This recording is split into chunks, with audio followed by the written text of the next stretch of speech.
Welcome. I'd like to begin by acknowledging the traditional custodians of the land that I'm standing on. I pay my respects to the elders past, present and emerging.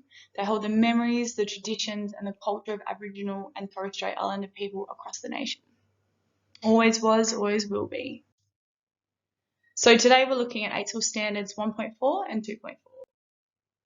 So my teaching philosophy is based on a constructivist view. I believe that students construct their learning in a social setting. And my role as a teacher will be to create an environment where students can express themselves and are accepted for who they are, as well as embracing the differences of others. I believe in supporting and nurturing each child's potential and learning styles. I will endeavour to create a classroom culture that values diversity, inclusivity, and I will always have high expectations of my students. So one aspect of my teaching philosophy I want to highlight is that I believe that all students should be respected and treated equally. I think that all students deserve the opportunity to learn, and I think that teachers should always have high expectations of their students. And Standard 1.4 is important because by understanding the impact of cultural identity and linguistic backgrounds, we can identify teaching strategies and programs that support the students and their learning. These strategies for teaching also support the ongoing participation and inclusion of our Aboriginal students. This unit has helped me meet Standard 1.4 as I've learned how to be a responsive teacher and the importance of cultural competence and how to promote inclusion. So one activity that stood out to me was a video we watched in class. It was called You Can't Ask That. It was a really powerful video for me to watch because it highlighted that there's not just one size that fits all.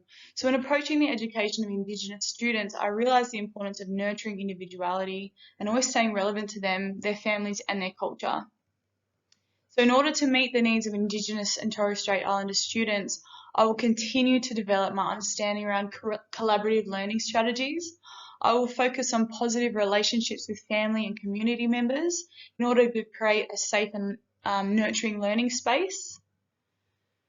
And I will continue to grow my understanding around Indigenous Australian knowledge, histories and current issues.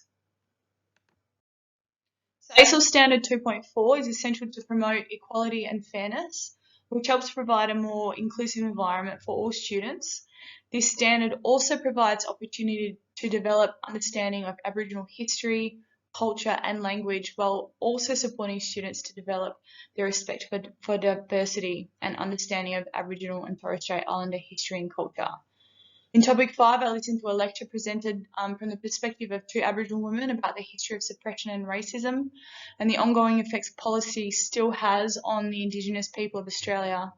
I have learnt the importance of including Aboriginal history and culture in my teaching practice and how essential it is to build positive relationships that promote equality and inclusion and create a culture that celebrates diversity.